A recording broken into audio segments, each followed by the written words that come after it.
Welcome to paratha जहां। तो guys, आज हमारी 50 डेज की सीरीज में से आज की सेकेंड डे वाली सीरीज स्टार्ट हो रही है, जिसमें हम आपको बताएंगे कि ब्लीच कैसे मिक्स करते हैं और कैसे अप्लाई करते हैं, और ब्लीच में कौन से ब्लीच होते हैं, और इसकी थैली भी हम आपको दिखाएंगे। तो पेन और बुक भी रेडी रखना, और चलो चलते हैं कि ब्लीच के बारे में कुछ जानकारी है।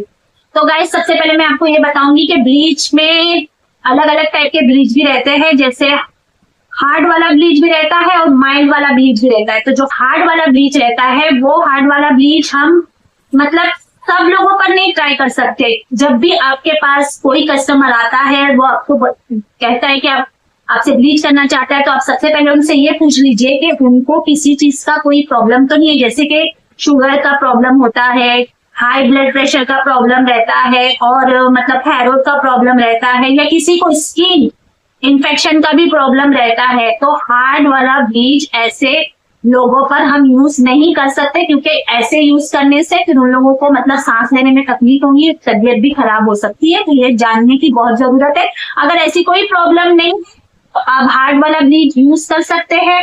और अगर ऐसी कोई इश्यूज है किसी को, तो हमको माइल्ड वाला ब्लीच यूज करना पड़ेगा। माइल्ड वाले ब्लीच में केमिकल नहीं होगा, वो केमिकल फ्री रहेगा बिल्कुल, और इससे सिर्फ इतना ही मतलब फर्क रहेगा। हार्ड वाले से हमको क्या रहता है कि हम जब हार्ड ब्लीच यूज करते हैं, तो स्किन के जो हेयर रहते हैं वो गोल्ड हो जाते हैं, और दूसरी बात ये रहती है कि मतलब इमीडिएट उसका रिजल्ट है ना बहुत अच्छा रहता है, स्किन ग्लो करने लगती है।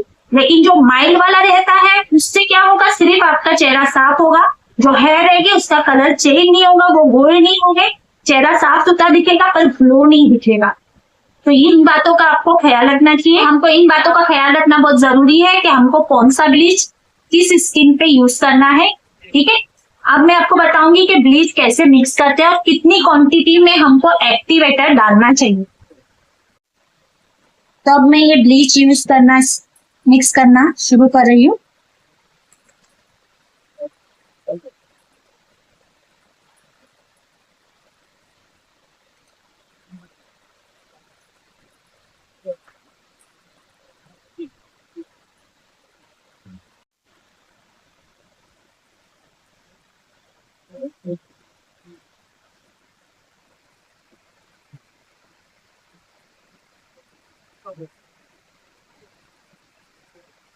इतनी क्वांटिटी में हम एक्टिवेटर यूज करेंगे, और एक्टिवेटर हमेशा स्किन के हिसाब से आपको देख के लेना है। जैसे कि अगर स्किन का कलर बहुत ज्यादा लाइट है, गोरी है स्किन, तो फिर हम बहुत कम एक्टिवेटर यूज करेंगे, और अगर थोड़ा सा मतलब लाइट कम है तो उसके लिए इतना यूज होगा। और बहुत ज्यादा टैन वाली स्किन है या स्किन का कलर बहुत ज्यादा डार्क है, तब भी हमको इतनी ही क्वांटिटी में एक्टिवेटर लेना रहेगा। अच्छा, ये हम एक्टिवेटर यूज करने के बाद हम ब्लीच जब लगाएंगे, तो जो ज्यादा गोरी स्किन है उसके लिए हमको सिर्फ 10 मिनट तक ही ब्लीच को लगाकर फेस पर रखना रहेगा, उससे ज्यादा नहीं रखना है, क्योंकि ऐसे ही उनका कलर बहुत ज्यादा साफ सुथरा ब्राइट है, तो उसके लिए इतना ज्यादा रखने की जरूरत नहीं है। और थोड़ा सा लाइट कलर और डार्क कलर और टैनिंग वाली स्किन के लिए हमको एटलीस्ट कम से कम 20 मिनट तक इसको लगाए रखना है।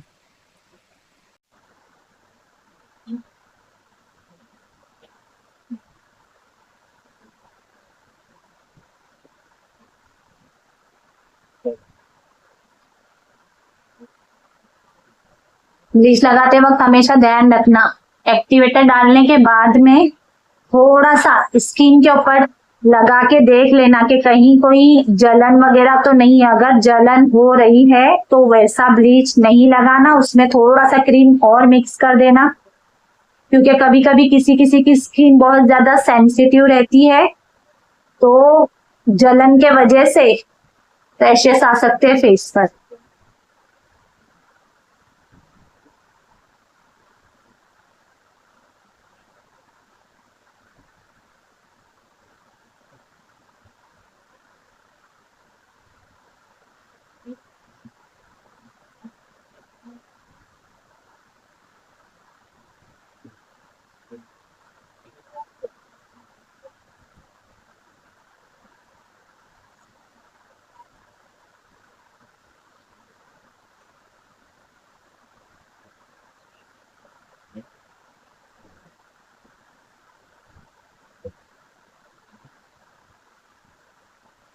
तो गाइस मैंने ये ब्लीच अप्लाई कर दिया अपने फेस पर और अब मैं इसको 20 मिनट अपने फेस पर रखने वाली हूँ। उसके बाद में कोल्ड वाटर से मुझे ये ब्लीच को साफ करना है। तो आप भी जब भी ब्लीच अप्लाई करें तो कोल्ड वाटर से ही ब्लीच को क्लीन करना। और ब्लीच अप्लाई करने के बाद एक और बात याद रखना कि ब्लीच अप्लाई करते वक्त आईब्रो और आईलैशेस पर ना लगे, है तो आईब्रो भी खराब हो जाएगी और आईलैशेस की वजह से आईलैशेस तो खराब हो ही जाएगी, साथ में आंखों के अंदर चला जाएगा जिसकी वजह से आंखें खराब हो सकती है। तो इन चीजों का भी ख्याल रखें। तो गाइस आप देख सकते हो हमारा ये ब्लीच करके हो चुका है और मैंने फेस भी अच्छे से वॉश कर लिया है।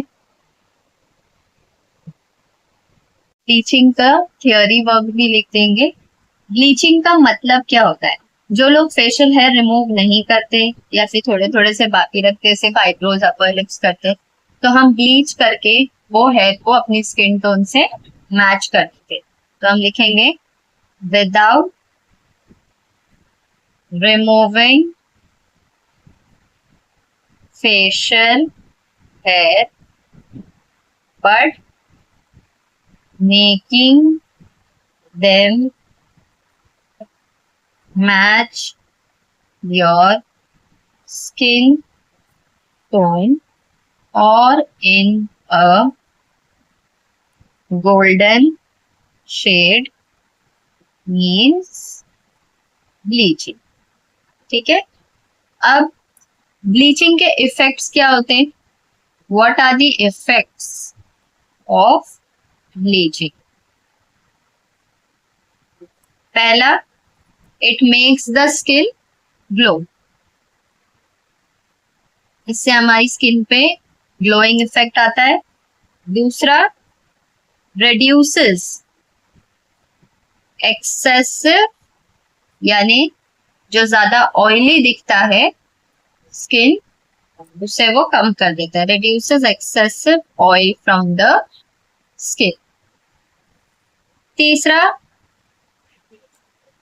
acts as a mild antiseptic, acts as a mild antiseptic। फिर fourth point very important, bleach करने से टैन कम होता है।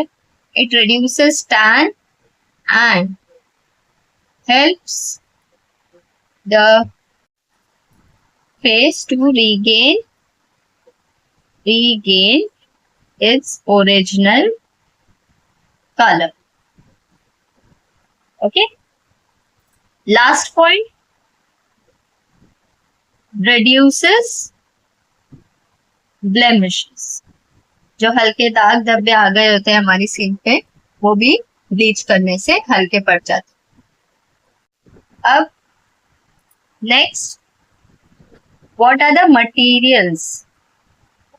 materials required for bleaching?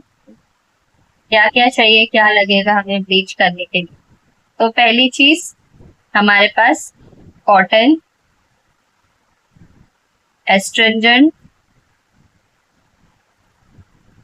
Rose water, moisturiser,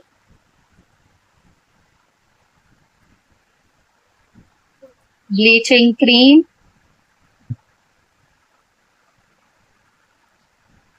activator powder. जो ज्यादातर ब्लीच के जो बॉक्स होते हैं उसी के अंदर ब्लीचिंग क्रीम और एक्टिवेटर पाउडर एक साथ ही आ जाता है।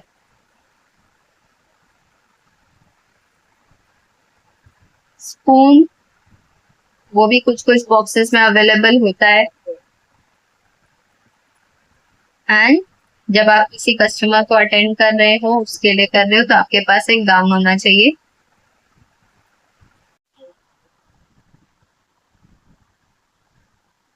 Hair band, cold water, sponge, brush and a small napkin. अब मेथड तो आप प्रैक्टिकली देख चुके हो, अब मैं आपको कुछ जरूरी पॉइंट्स लिखा रही हूँ, तो इसको आप बिल्कुल स्किप मत करना, ये आपके बुक में होना चाहिए. Bleaching should not be done. हमें कब ब्लीचिंग नहीं करनी है? पहला point, if there is any kind of injury और पिंपल्स ऑन द फेस. अगर बहुत ज्यादा किसी को पिंपल्स है तो उस फेस पे हमें ब्लीच नहीं लगाना है. If there is any infection, किसी को कोई स्किन इन्फेक्शन हुआ है फेस पर, हैंड्स पर, लेग्स पर, कहीं पर भी अगर आप ब्लीच क्रीम अप्लाई कर रहे हो, अगर वहां पे इन्फेक्शन हुआ है किसी को, या फिर कोई एलर्जी हुई है, या फिर कोई रैश हुआ है, रैशेस हुए हैं, if there is any infection, allergy or rashes, so bleaching should not be done there. तीसरा point, if skin is extremely, बहुत ज्यादा अगर स्किन किसी की ड्राई है या फिर एक्सट्रीमली सेंसिटिव, उस पर भी ब्लीच क्रीम अप्लाई नहीं करना. फोर्थ पॉइंट है हमारा, if the hair on the face are very long, तब भी हमें ब्लीचिंग अवॉइड करना है. Bleaching should be avoided. Okay, अब इसके बाद कुछ और पॉइंट्स है जो आपको याद रखने हैं. सबसे पहले तो, if legs are freshly waxed, so you have to wait for 24 hours before bleaching them. Same goes for hands also. Legs रहे या फिर hands रहे, अगर hands legs पर आपने अभी ही फ्रेशली वैक्सिंग किए हो तो आपको 24 घंटा वेट करना है उस पर ब्लीच क्रीम अप्लाई करने से पहले. दूसरा पॉइंट है, usually a facial is done after the face is bleached. आपने देखा होगा पार्लर में भी पहले ब्लीच अप्लाई किया जाता है, उसके बाद फेशियल होता है. ऐसा क्यों करते हैं? As a facial reduces any burning and brings glow to the face. इसीलिए bleaching should always be done before a facial. पहले ब्लीच करना है, फिर उसके बाद आपको फेशियल. नेक्स्ट, एक बात हमेशा आपको ध्यान रखनी है कि जो ब्लीच क्रीम आप यूज कर रहे हो, कोई भी ब्लीच क्रीम आप यूज कर रहे हो, तो वो एक रेप्यूटेड कंपनी से मैन्युफैक्चर्ड हो और उसके ऊपर जो भी इंस्ट्रक्शंस लिखे हुए हैं वो आपको पहले सही से पढ़ लेने हैं और उसको सही तरह से फॉलो करना. और लास्ट पॉइंट जो है हमारा, bleaching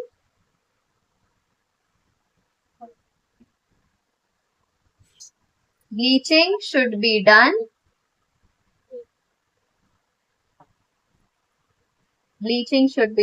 once in a month, यानी महीने में एक बार, या फिर आफ्टर 1.5 month, यानी 1 महीने 15 दिन के बाद. So generally bleaching should be done once in a month or after 1.5 month, यानी या तो आप हर 1 महीने से कर सकते हो या फिर हर 1 महीने 15 दिन के गैप से आप ब्लीच कर सकते हो। तो ये थी हमारी आज की ब्लीचिंग की थ्योरी। तो गाइस हमारी ये ब्लीच की क्लास आज कंप्लीट हो चुकी है। आप मुझे कमेंट सेक्शन में जरूर बताना कि आपको ये क्लास कैसे लगी, और मेरे वीडियो को लाइक एंड शेयर जरूर करना, मेरे चैनल को सब्सक्राइब करना ना भूलिएगा। मिलते हैं एक नई क्लास के साथ। Bye bye.